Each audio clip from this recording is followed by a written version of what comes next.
Good morning everyone. My name is Deepak Sharma. I am PGT English from Bhavarav Devaras Saraswati Vidya Mandir. We have already studied two parts of Albert Einstein at school and today we are going to study the third part. Okay. So without wasting time, let's proceed. This is part number 3. We are studying line wise line explanation. तो last हमने part में पढ़ा था Yuri और Einstein के बीच एक conversation हुई थी रिगार्डिंग उस एरिया को लेकर, उस लोकेशन को लेकर जहां पर आइंस्टाइन रहा करते थे। तो आगे बढ़ते हैं। I don't think I will ever pass the exams for the school diploma. Einstein कहते हैं यूरी से, मुझे नहीं लगता कि मैं स्कूल के डिप्लोमा को केवल हासिल करने के लिए किसी एग्जाम को पास कर पाऊंगा। He told his cousin Elsa the same next time she came to Munich. Elsa कौन है? कजिन है। किसकी? आइंस्टाइन की। आइंस्टाइन की सिस्टर है और वो अपनी सिस्टर को ये बात बताते हैं जब वो आई थी उनसे मिलने म्यूनिक में। इसके बाद normally she lived in Berlin where her father had a business. वैसे जो एल्सा है वो म्यूनिक में नहीं रहती थी, वो कहाँ रहती थी? वो बर्लिन में रहती थी। बर्लिन एक जगह है जहां पे वो रहती थी। तो कहते हैं जहां पर उनके फादर का एक बिजनेस है। तो एल्सा के फादर बिजनेस करते हैं। आपको चीजें याद रखनी है। एल्सा कजिन है आइंस्टाइन की और उनके फादर क्या करते हैं? बिजनेस। आपसे एग्जाम में पूछ लिया जाता है कि एल्सा के फादर क्या करते हैं, what does Alsace father do, तो आपको बताना होता है ही इज अ बिजनेसमैन। तो इसके बाद I am sure you could learn enough to pass the exams Albert if you tried, she said. तो जो एल्सा है वो अपने भाई को समझाती हैं और कहती हैं कि मुझे लगता है कि आप इतना तो पढ़ ही लेंगे, इतनी तो तैयारी कर ही लेंगे, you are smart enough, you are intelligent enough कि कम से कम आप एग्जाम पास कर सकें और आप किसी डिप्लोमा को हासिल कर सकें। तो अपने भाई को मोटिवेट कर रहे हैं, अपने भाई को कॉन्फिडेंस को दे रहे हैं। इसके बाद कहते हैं I know lots of boys who are much more stupid than you are. फिर वो ये भी कहती हैं कि मैं ऐसे बहुत सारे लड़कों को जानती हूं, मैं ऐसे बहुत सारे स्टूडेंट्स को जानती हूं जो आपसे कहीं ज्यादा स्टूपिड है। वो कहती है कि आप तो बहुत समझदार हैं, you are really very intelligent, I know so many students who are much more stupid than you, और वो भी पास हो जाते हैं तो आप तो हो ही जाएंगे। तो वो इनको इस तरीके से मोटिवेट कर रहे हैं। Who get through, get through एक फ्रेज है, इसका मतलब होता है सफल होना। They say you don't have to know anything. वो कहते हैं तुम्हें ज्यादा कुछ नहीं करना है। You don't have to understand what you are taught. वो कहते हैं आपको समझने की भी जरूरत नहीं कि टीचर्स आपको क्या समझा रहे हैं, क्या पढ़ा रहे हैं, मतलब ज़्यादा दिमाग नहीं लगाना है, ज़्यादा मेहनत नहीं करनी है आपको।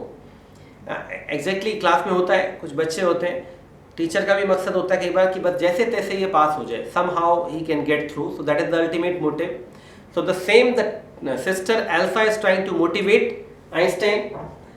तो कहते हैं just be able to repeat it in the exams. वो कहते हैं बस कुछ नहीं करिए, जो थोड़ा बहुत सीखा उसको एग्जाम में एज इट इज रिपीट कर दीजिए और आप इतने इंटेलिजेंट हैं कि आप इस एग्जाम को पास कर सकते हैं।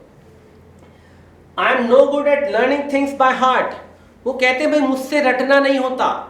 CRAM, क्रैम का मतलब होता है रटना, या फिर हम कहते हैं लर्न बाय रॉट, ROTE। तो मैं लर्न बाय रॉट नहीं कर सकता, आई कैन नॉट क्रैम, मैं चीजों को नहीं सीख सकता इस तरीके से, मुझे नहीं रट्टा मारा जाएगा, वो कहते हैं। इसके बाद you don't need to be good at it. वो कहते हैं आपको ज्यादा अच्छा नहीं होना इसमें। वो फिर से कह रही है ज्यादा समझदारी नहीं दिखानी है, ज्यादा इंटेलिजेंसी यूज नहीं करना है, you don't have to use much brain of it, but yes anyone can learn like a parrot. हर व्यक्ति तोते की तरह याद कर सकता है, हर व्यक्ति किसी चीज को रट सकता है। यू जस्ट डोंट ट्राई, आप बस कोशिश मत करिए। लेकिन And yet I always see you with the book under your arm। फिर भी मैं हमेशा देखती हूं कि एक किताब आप अपने आर्म्स में यहां पे लगा के आप घूमते हैं। Added Elsa, एल्सा कहती हैं What is the one you are reading। वो कहती हैं कि आप बार बार कह रहे हैं मुझसे पढ़ा नहीं जाएगा, आप बार बार कह रहे हैं मुझसे याद नहीं होता है, आप बार बार कह रहे हैं मैं रट नहीं सकता, फिर भी एक किताब को यहां लगा के दिन भर घूमते हो। कौन सी किताब है ये? A book on geology. Geology, geology आप जानते हैं। कहते हैं मेरे पास जो किताब है ये जियोलॉजी की किताब है, साइंस का सब्जेक्ट है। रॉक्स एंड थिंग्स, चट्टानों के बारे में है, थिंग्स बाकी चीजों के बारे में है। डू यू लर्न दैट, क्या आप ये सब सीखते हो? देखिए बड़ा इंटरेस्टिंग सा है क्योंकि ये पढ़ कुछ और रहे हैं और पढ़ते कुछ और हैं। तो ये बता रहे हैं no we have hardly any science at school. फिर वो बताते नहीं मेरे स्कूल में तो साइंस है ही नहीं, मुश्किल से कोई साइंस का आपको स्टूडेंट मिलेगा। Then why are you studying it. फिर उनकी बहन उनसे पूछती है तो भाई साहब if you don't have science in your school, if I can not find any student of science in your school, तो क्या आप मुझे बताने का कष्ट करेंगे, आप इसको पढ़ क्यों रहे हैं। चैप्टर इज वेरी इंटरेस्टिंग, ध्यान दीजिए। तो कहते हैं बिकॉज आई लाइक इट, क्योंकि मुझे ये पसंद है। देखिए ये बहुत अच्छा मोटिवेशन है आपके लिए, मेरे लिए, हम सबके लिए। जरूरी नहीं हम वही सब्जेक्ट पढ़ें जो हमारे पास है। If you are really interested in education then you can grab knowledge from any source, कहीं से आप ज्ञान प्राप्त कर सकते हैं। Isn't that good? A good enough reason? क्या इतना काफी नहीं है कोई सब्जेक्ट पढ़ने के लिए। तो एक बहुत बड़ी बात आइंस्टाइन ने कही, जैसा एक ग्रेट स्कॉलर को कहनी चाहिए कि किसी चीज को पढ़ने के लिए जरूरी नहीं है कि आपका उससे काम ही पड़ता हो या आपका उससे लेना देना हो। अगर आपका इंटरेस्ट है किसी सब्जेक्ट में, if you really have any kind of interest then you must go for it. So there are so many people who are teachers of maths but they speak very good English, they are very good in Hindi, they are very good in other subjects as well। तो कहते हैं you are right of course, Elsa shied, Elsa shied, shied का मतलब होता है आह भरना। वो कहती हैं ठीक कह रहे हैं आप, you are right, आप बिल्कुल ठीक कह रहे हैं, of course Albert, बिल्कुल ठीक। she said but it won't help with your diploma, लेकिन भाई साहब जियोलॉजी पढ़ने से आपको अपना डिप्लोमा नहीं मिलेगा। if you will study geology doesn't matter whether you are interested or you are not interested, but you will not get any diploma because of it। इसके बाद apart from books on science his only comfort was music। Science की किताबों को पढ़ने के अलावा उन्हें बहुत मजा आता था जिस काम में, वो था म्यूजिक, संगीत सुनना, संगीत बजाना। and he played his violin regularly until his landlady asked him to stop। और वो लगातार वायलिन बजाते हैं। वायलिन आप जानते होंगे, there is a movie of Aishwarya Rai जिसमें जो हीरो है शाहरुख खान, वो लगातार वायलिन बजाते हैं। तो कहते हैं वो वायलिन बजाते हैं रेगुलरली। कब तक बजाते हैं? जब तक उनकी मकान मालकिन ये ना कह दे कि भाई साहब बस रहने दो, अब आप वायलिन नहीं बजाइए। That wailing gets on my nerve she said. Wailing का मतलब रोना धोना, विलाप, ये जो मार पिटाई होती है वहां पे, उससे मैं परेशान हो जाता हूँ, मेरा दिमाग खराब हो जाता है, पूरा का पूरा नर्वस सिस्टम खराब हो जाता है। शी सेड, वो कहती हैं there is enough noise in this house with all the kids howling। howling का मतलब मंडराते रहना। वो कहते हैं भाई इस घर में बहुत शोर है, सारे के सारे बच्चे शोर मचाते रहते हैं, इधर उधर मंडराते रहते हैं, घूमते रहते हैं। they keep on sticking around here and there because the students you know very well they create so much nuisance, so much fuss। तो वो यही कहते हैं। Albert was tempted to point out that most of the time it was she who made them howl। फिर Albert कहते हैं कि ये बच्चे शैतान नहीं है, बच्चे गड़बड़ नहीं करते, बच्चे हाय हल्ला नहीं करते, ये इनकी माँ है जो इनसे ये हाय हल्ला करवाती है, इनकी माँ इनसे शोर मचवाती है, माँ इनकी पिटाई करती है, माँ इनको परेशान करती है। तो ऐसा वो कहते हैं। But he decided it was better to say nothing. लेकिन कहते हैं कि शायद अच्छा यही है कि ज्यादा कुछ ना कहा जाए। तो वो क्या करते हैं? चुप हो जाते हैं।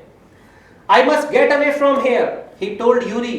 वो यूरी अपने मित्र से कहते हैं कि मुझे यहां से निकलना है, मुझे यहां से जाना चाहता हूं मैं। After 6 months alone in Munich, Munich में 6 महीने अकेले रहने के बाद, it is absurd that I should go on like this. Absurd का मतलब भद्दा, ये बहुत बुरा है कि मैं ऐसे जाना चाहता हूं। In the end it will turn out I have been wasting my father's money and everyone's time. वो कहते हैं अंत में सब यही कहेंगे कि ये लड़का अपने माता पिता के पैसे और अपना समय बर्बाद कर रहा है। जैसा 3 Idiots में था, वो जो फरहान कुरैशी साहब थे, वो क्या करते हैं, 3 साल इंजीनियरिंग करने के बाद उसे छोड़ने की बात करते हैं। It will be better for all if I stop now. वो कहते हैं बेहतर यही होगा कि मैं इसको अभी बंद कर दूं, 4-6 महीने बाद और जाके बंद करूं, तो उससे अच्छा है I should stop it right now and I should not waste the money of my father and I should not waste my time also. And then what will you do? तो आप करेंगे क्या इसके बाद? यूरी आस्क्ड, यूरी पूछते हैं। I don't know. Albert का बहुत सिंपल आंसर, मुझे नहीं पता कि मैं क्या करूंगा। If I go to Milan I am afraid my father will send me back. वो कहते हैं अगर मैं वापस गया, कहाँ गया? मिलान में गया। मिलान में कौन रहते हैं? आइंस्टाइन के फादर रहते हैं। तो वो मुझे वापस लौटा देंगे, वो मुझे वापस भेज देंगे। Unless his eyes gleamed with a sudden idea फिर उसकी आंखों में एक चमक आती है, ग्लीम का मतलब चमक, सडन आइडिया, अचानक एक विचार आता है उनके दिमाग में। Yuri, do you know any friends doctors? वो कहते हैं यूरी, क्या आप किसी डॉक्टर को जानते हैं जो फ्रेंडली हो, जो हमारा मित्र हो, जो हमारा दोस्त हो? अब देखिए क्या दिमाग में उनके आ रहा है।